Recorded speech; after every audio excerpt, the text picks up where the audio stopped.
Good morning, Blenders. Sorry about that. We were talking about doing the good morning. I thought you meant right at the top of the show. Okay, No, sorry. but do it how you wanted to do it. You practiced it. Oh, I was like, good morning, and they were going to zoom in and out, but then they said they weren't really going to do that. What a great way to start a Friday. Holy cow. And speaking that it's a Friday, I found this video that is really inspirational because I feel like as we go through this journey of life, we oftentimes feel sorry for ourselves. And believe me, I have done it more than I even care to admit. But you know, we kind of see people around us advancing in their careers or getting opportunities that we feel we've been fighting our entire lives to be getting. Right. And we look at the success that they've had and we're like, how did they get to be so successful? I feel like they've woken up one day and Steve Jobs became Steve Jobs and he's like a multi-millionaire without really having to put in the work. Yeah. Oh, here's your life on a silver platter. Yes, exactly, because that's how we always feel. But what we don't understand is that all of the very successful people in the world have worked every single day to get where they need to go. And they've had their downfalls. They've had their challenges. They've been told no. They've been told you're not good. Right. And it's that perseverance that we all want that has really led them to be successful. So I hope you enjoy this video, a little Friday inspiration. Here we go.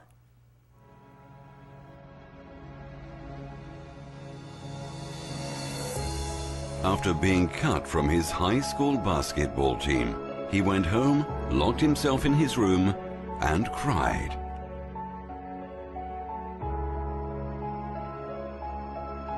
He wasn't able to speak until he was almost 4 years old, and his teachers said he would never amount to much.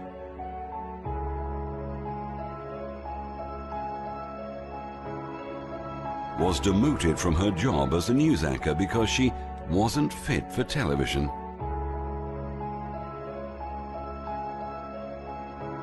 Fired from a newspaper for lacking imagination and having no original ideas.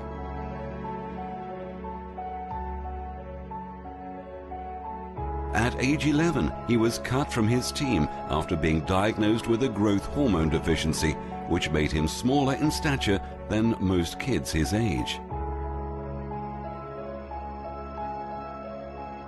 At 30 years old, he was left devastated and depressed after being unceremoniously removed from the company he started.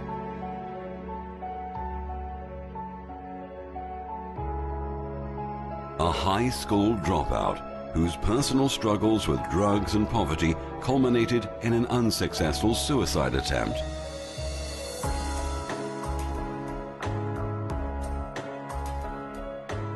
A teacher told him he was too stupid to learn anything, and that he should go into a field where he might succeed by virtue of his pleasant personality. Rejected by Decca Recording Studios, who said, "We don't like their sound. They have no future in show business."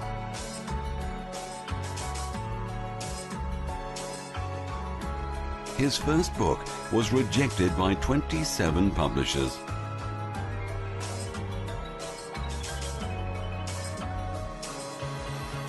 His fiancée died, failed in business, had a nervous breakdown, and was defeated in 8 elections.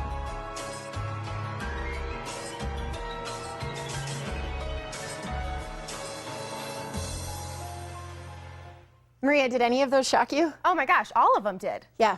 I had known a couple. I knew that there was one, wasn't it like Barbara Walters and Diane Sawyer, you know, just being in this field, knowing that they failed, but that to hear that Oprah failed. Or that Dr. Seuss, I think I have all of his books. 27 times he tried. That is insane. Did any of those shock you?